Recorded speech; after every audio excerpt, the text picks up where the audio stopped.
मान लीजिए हमारे पास यहाँ पर डबल बॉन्ड है,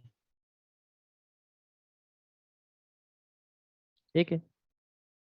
अब यहाँ जो है मैं ऐसे ले रहा हूँ इसको, रिंग साइज हम कुछ भी रख सकते हैं ना, तो सिंपल बना देता हूँ पहले इसको कि भाई ये रिंग साइज तो रेडी, जो भी आप रेडी कर लेंगे। रिंग साइज तो डिफरेंट होंगे यहाँ पर, CH2 कितनी चेन लगा सकते हो, बता दूंगा क्या क्या रिंग साइज लेंगे। ये कार्बन क्या है बताओ, ये कार्बन sp2 है, ये भी sp2 है। sp2 को मैं क्या बोल देता हूँ, ट्रायगनल, है ना, क्या कह लेंगे हम, ट्रायगनल एंटर हो गए, इस पर ट्रैक करा रहे हैं। और शॉर्ट में क्या लिखते हैं हम उसको, ट्राई, ऐसे लिख देते हैं, शॉर्ट में क्या लिखते हैं, ट्रायगनल।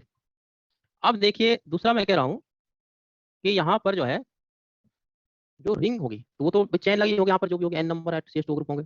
तो यहाँ पर रिंग साइज तो 5 मेंबर भी हो सकती, सॉरी 3 भी हो सकती है, 4 मेंबर भी बन सकती है, 5 मेंबर भी बन सकती है, 6 मेंबर भी बन सकती है, 7 भी बन सकती है, 8 भी बन सकती है, इस तरह 8 तक जो डिस्क्रिप्शन है इसका। अगर मैं यहाँ से अटैक करा रहा हूँ इसको, इस पे, तो ट्रांजिशन स्टेट में डबल बॉन्ड रिंग के अंदर होगा या बाहर होगा बताओ। हाँ जी, डबल बॉन्ड कहाँ होगा।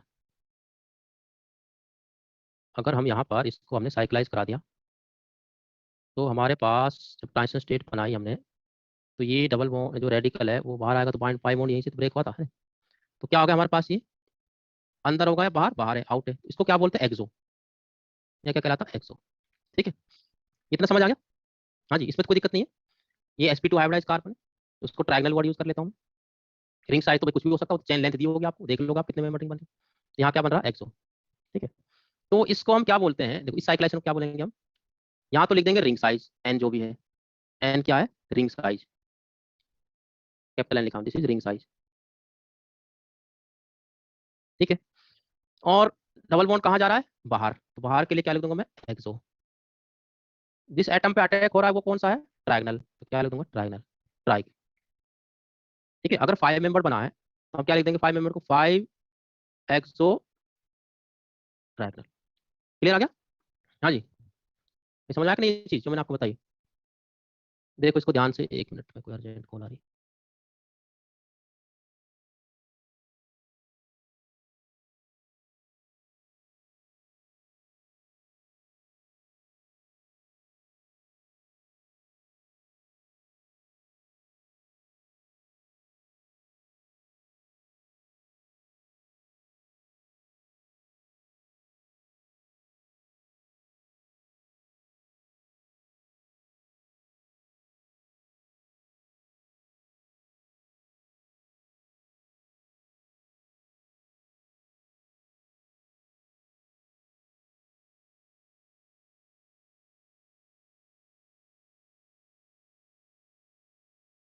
ठीक है भाई, ये समझ आ गया, किसी को दिक्कत तो नहीं है भाई।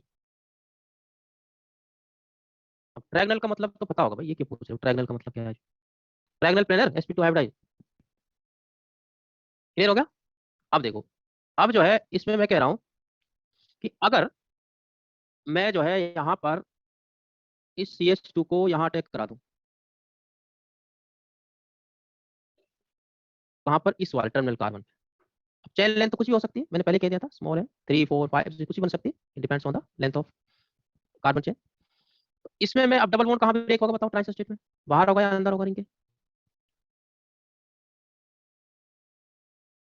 हाँ जी, तो जब यहाँ से मैं इसको साइक्लाइज कराऊंगा, तो अब तो डबल बॉन्ड जो रेडिकल यहाँ बनेगा, इसका मतलब क्या है कि रिंग के अंदर रहेगा, इन साइड, तो उसके लिए हम क्या बोलेंगे, रिंग के अंदर जब डबल बॉन्ड रहता है उसको एंडो, और रिंग से बाहर अटैच रहता है तो वो एक्सो कहलाता है। जैसे यहाँ पर आप कोई भी रिंग लो, मान लो आपको 5 मेंबर रिंग है या 3 है, तो एक्सो डबल बॉन्ड नहीं होगा क्या।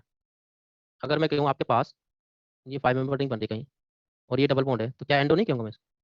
हाँ जी, ठीक है। इसमें हम कैसे लिखेंगे, इसमें लिखेंगे एन, कितने नंबर की चेन बन रही, रिंग बन रही है, और एंडो, और ट्रायगनल, ट्रायगनल पे कार्बन प्रोटेक्ट करा, ट्रायगनल हो गया। 6 है, 7 है, मान लो 4 है, मान लो 4 मेंबर बन रही है, तो मैं क्या लिख दूंगा, 4 एंडो ट्रायगनल। 5 बन रही है तो क्या लिख दूंगा, 5 एंडो ट्रायगनल। ठीक है, ये नोमेनक्लेचर है साइक्लाइजेशन का, ठीक है, इसे फिर रूल बता दूंगा डायरेक्ट पानी। अच्छा जी, अगर ये सेंटर जिस पर अटैक हो रहा है, ठीक है, क्या हो रहा है, अटैक हो रहा है, वो क्या हमेशा डबल बॉन्ड होगा वहां पर। हाँ जी, नहीं, कुछ भी हो सकता है भाई, कुछ भी हो सकता है।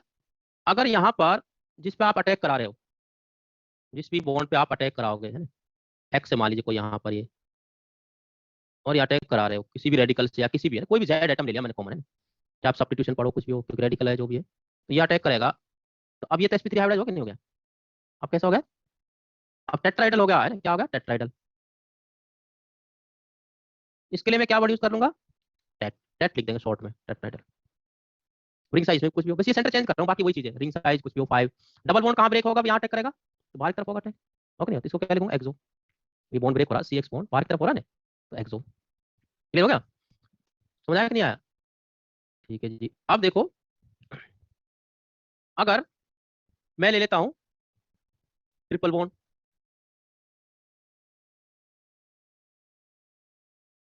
तो ये क्या हो गया?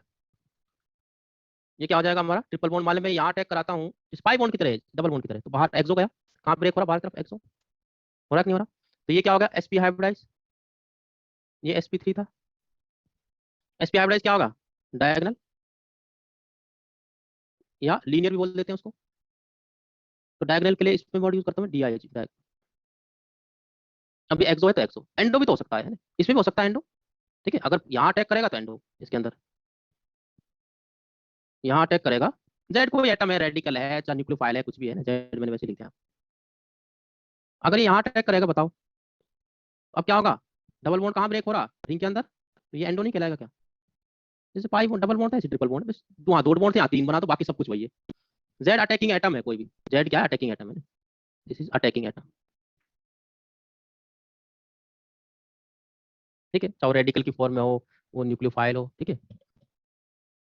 ठीक है, तो जेड क्या है हमारे पास? कुछ भी हो सकता है, इट में भी रेडिकल, इट में भी न्यूक्लियोफाइल।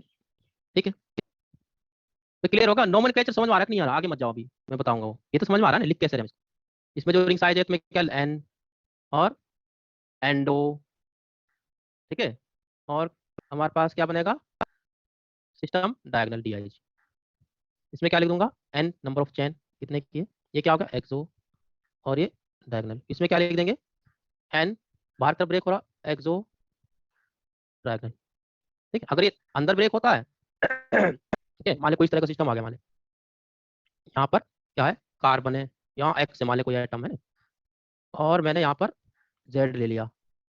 अब क्या दिखाएंगे? अब यहाँ पर अटैक करेगा, तो यहाँ ब्रेक हो गए। ठीक है, तो यहाँ पर इंक्रीज, वो चैन वैन कुछ भी लिख दो, एटम भाई, एटम तो आपको दिख जाएगा ना कितने मेंबर चैन बन रही है, तो कहीं से भी दिखा दो आप, उससे कोई दिक्कत नहीं है। तो मैंने वो दिखाने के लिए दिखा अटैक करा रहे हैं यहाँ पर है ना, मैंने थोड़ी फिक्स कर रखी कोई चैन में, मैं तो कह रहा हूँ कुछ भी हो सकता है, 3 4 5 6 7 8, उसमें क्या दिक्कत होगा? यहाँ अटैक करेगा तो हम क्या कह देंगे? अब एंडो ब्रेक कहाँ हो रहा? रिंग के अंदर, सिंगल बॉन्ड जो है टेट्राहेड्रल वाला, ये टेट्राहेड्रल कार्बन है, तो इसे क्या लिख दूंगा? एन नंबर ऑफ चैन जो भी बन रही होगी यहाँ पर, रिंग कितने एटम की बन रही है, एन यहाँ लिख देंगे। अब बॉन्ड डबल बॉन्ड अंदर है तो क्या लिख देंगे? एंडो, अच्छा अच्छा, ओ सॉरी, मैंने यहाँ पर टेट लिखना था ना, टेट्राहेड्रल sp3 हाइब्रिडाइज है ना, टेट्राहेड्रल, एन एंडो टेट्राहेड्रल। ठीक है, sp3 हाइब्रिडाइज पे अटैक करता है तो टेट्रा यूज करना, टेट। sp पे करता है तो डैग, sp2 पे करता है तो ट्रैग, ये वर्ड यूज करना। क्लियर हो गया? भाई मैंने कुछ नहीं किया है, सारे एक जैसे हैं, बस मैं ये देख रहा हूँ अटैक किस कार्बन पे कर रहा है, किस एटम पे कर रहा है, वो sp है, sp2 है, sp3, तो sp है तो डैग यूज कर लो, sp2 है तो ट्रैग, sp3 है तो टेट। क्लियर है? और डबल बॉन्ड जब अटैक करता है तो बॉन्ड ब्रेक जो हो रहा है वो रिंग के अंदर की तरफ ब्रेक हो रहा है तो एंडो, बाहर की तरफ हो रहा था एक्सो, बस यही चीज याद रखनी, इसमें सारा आ गया, इसमें सारा कुछ। क्लियर हो गया? तो ठीक है, हाँ जी, चलिए नेक्स्ट में देखिए, थर्ड जो इसमें, अब क्या होगा? देखो सिंपल सी बात है, रूल क्या है? कौन सा फेवर्ड है, कौन सा डिसफेवर्ड है, बस वो याद रखना आपने। ठीक है, टेट्राहेड्रल सेंटर पे अगर अटैक होता है, कोई भी करता है, चाहे कोई रेडिकल या न्यूक्लियोफाइल, तो इसमें क्या होगा? All endo डिसफेवर्ड। क्लियर हो गया? All endo disfavoured. मैं डिसफेवर्ड को लिख रहा हूँ, किसको लिख रहा हूँ? डिसफेवर्ड। मतलब जो बच जाएगा वो फेवर्ड हो जाएंगे, तो मैं लिख दूंगा ऑल एक्सो फेवर्ड। अगर बाहर की तरफ बॉन्ड ब्रेक होता है, ऑल एक्सो फेवर्ड, मतलब चाहे थ्री मेंबर, ऑल का मतलब रिंग साइड, चाहे 3 मेंबर हो, 4 मेंबर हो, 5 हो, 6 हो, सब फेवर हो जाएंगे अगर टेट्राहेड्रल। अगर मैं लेता हूँ ट्रायगनल, उसमें क्या होगा? 3 4 5 एंडो डिसफेवर्ड, रिमेनिंग फेवर्ड है सारी, रिमेनिंग क्या हो जाएंगी? फेवर्ड। रिमेनिंग फेवर्ड कौन सी होगी? हाँ जी, एक्सो तो सारी फेवर्ड है, और एंडो में 6 मेंबर एंडो फेवर्ड हो जाएगा, 7 मेंबर एंडो फेवर्ड हो जाएगा, 8 मेंबर एंडो फेवर्ड हो जाएगा। ठीक है, तो मैं डिसफेवर्ड को याद कर लो, बाकी जो बचेंगे वो फेवर्ड हो जाएंगे, ये याद रख लो, सब क्यों याद रखो। अगर मैं लेता हूँ डायगनल, इसमें क्या है, 3 और 5 एक्सो, ये डिसफेवर्ड है बस,